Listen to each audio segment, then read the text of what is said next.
Hello sa ating mga SSS pensioners, lalong-lalo na po sa ating mga spouse survivor pensioners dyan.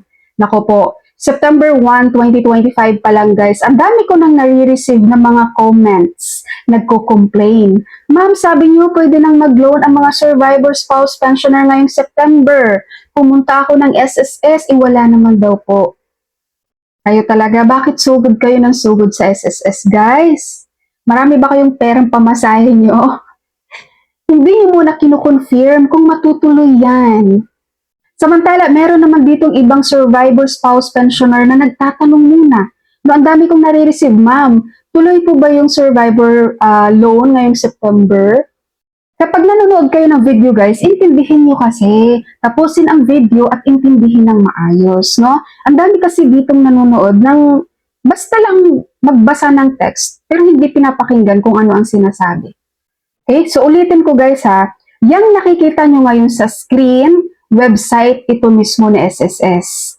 Anunsyo ito mismo ni SSS noong May 1, 2025. Kung saan nagkakaroon sila dito ng tatlong topic, no? Yung unang topic dito, yung lower interest rate para sa salary and calamity loans. Yung pangalawang topic, ito po, yung pension loan for surviving spouse pensioners. At yung pangatlong topic nila, itong microcredit loan facility through third-party providers. So ngayon, sa tatlong topic na ito, babasahin lang natin itong sa pension loan for surviving spouse pensioners. Ito, basahin natin tong expansion of pension loan program to surviving spouse pensioners. Sabi dito, with successful implementation of the pension loan program for retiree pensioners since 2018, SSS is looking to expand the program now for surviving spouse pensioners. As of December 2024, there are 1.2 million surviving spouse pensioners.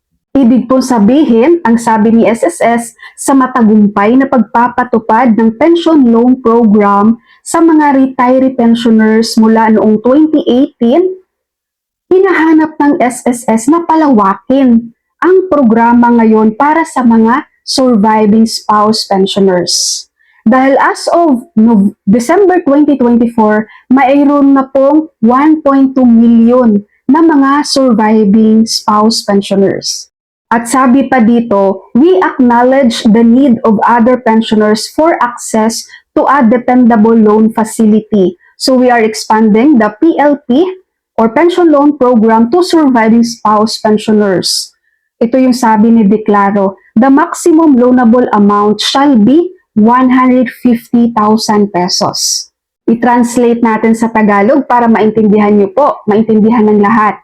Ang sabi ni Declaro, tinatanggap namin ang pangangailangan ng ibang mga pensyonado para sa akses sa isang mapagkatiwalaang pasilidad ng pautang. Kaya pinapalawak namin ang pension loan program sa mga surviving spouse pensioner. Ang pinakamataas na halaga ng pautang ay dapat 150,000 pesos. Ayan, dito tayo sa pang-last. Ang sabi, target implementation of the expanded pension loan program to include surviving spouse pensioner is September 2025. Ibig sabihin, ang target daw ng pagpapatupad ng pinalawak na pension loan program para sa mga survivor spouse pensioner ay sa September 2025. Guys, target, no? Target. Nilagyan nila ng target. Ibig sabihin po, maaari pa itong magbago. Pwedeng hindi matuloy ngayong September, pwedeng matuloy, o pwedeng matuloy sa ibang buwan. Okay? Kaya dito, diba sabi ko nga sa inyo, hintayin natin ang next na update ni SSS kung matutuloy to ng September 2025. Ikayo, masyado kayong excited, no? Sa ating mga survivor spouse pensioner dyan. Masyado kayo excited mag-loan. Basta-basta na lang kayo sumusugod sa SSS para mag-apply ng pension loan sa inyong mga survivor spouse pensioner nang hindi nyo muna chinecheck kung tuloy na ba yan or pinapatupad na ba yan ngayong September. Sayang ang pamasahe nyo, sayang yung oras nyo, sayang ang effort nyo. No, buti pa yung iba dito na survivor spouse pensioner, nagtatanong muna sa akin. No, ang dami ko na-receive na comment, ma'am, tuloy na po ba yung loan para sa survivor spouse pensioner ngayong September? Dapat ganun guys. Kino-confirm nyo muna, hindi kayo dapat sugod lang ng sugod. So again, hihintayin natin ang magiging announcement ng SSS guys kung matutuloy ba yan ngayong September. Kalain niyo yung September 1 pa lang sumugod na kayo sa SSS. So again ha, maghihintay po tayo ng update ni SSS, announcement na SSS tungkol dito sa pension loan for survivor. Kung mapapatupad man ngayong September, anong date? Anong date sila pwedeng mag-accept ng mga applicants for SSS pension loan para sa mga survivor? Kung hindi man ngayong September, anong buwan ba maipapatupad ito? So that's all for my video for today. Thank you so much for watching everyone. God bless you all.